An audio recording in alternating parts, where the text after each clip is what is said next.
কি অবাক করা জিনিস, বাজারের ব্যাগ খুলেই দেখি কালো কালো জানি কি। ওরে বাবা, এটা তো দেখে একটা বেগুন। বেগুনটা তো সেই। বললাম একটা বেগুন দিয়ে কি করা যায়।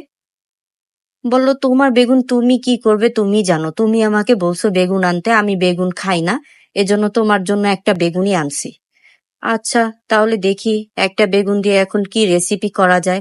এবার ভাবছি তাকেও হচ্ছে এই রেসিপিটা খাওয়াবো, যেভাবেই হোক, মজা হতেই হবে। এখন হচ্ছে বেগুনটা প্রসেসিং শুরু করে দিছি। হলুদ মরিচ মাখাবো সুন্দরভাবে। তারপরে হচ্ছে বেগুনটা এমন ভাবেই প্রসেসিং করতে হবে জানি তার মনে একদম গেঁথে যায়, তারপর থেকে জানি একটা না, কেজিতে কেজিতে বেগুন আসে ঘরে। কারণ আমার বেগুন অনেক পছন্দ, বেগুন দিয়ে চিংড়ি মাছ, বেগুন দিয়ে হচ্ছে ভাজি, তারপরে বেগুন দিয়ে ভর্তা, অনেক ভালো লাগে। এখন বেগুনটা সুন্দরভাবে ভেজে নিব। ডুবো তেলে বেগুন ভাজতে হবে, অল্প তেলে বেগুন ভাজলে হবে না।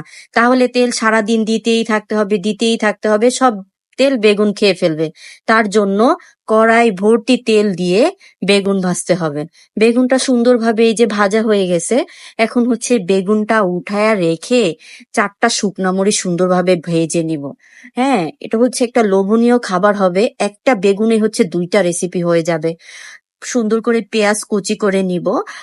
পেঁয়াজ কুচনো হয়ে গেলে পেঁয়াজের সাথে একটু শুকনো মরিচ একটা দিব, কারণ এই শুকনো মরিচটা অনেক ঝাল, একটাতেই হয়ে যাবে। আমরা আবার অত ঝাল খাই না। তারপর হচ্ছে সরিষার তেল দিব, সরিষার তেলের ঘ্রাণটা, একটা ঝাঁঝালো যে ঘ্রাণ আসে বেগুনের সাথে মিক্সড হয়ে, মাশাল্লাহ, খুব সুন্দর একটা ঘ্রাণ সৃষ্টি হয়েছে।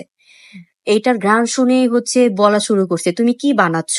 আমি বললাম বানাচ্ছি, আজকে তোমাকে এটা খাওয়াবো, অনেক মজা হবে। মাশাল্লাহ, এই যে আমার বেগুনের ভর্তাটাও রেডি।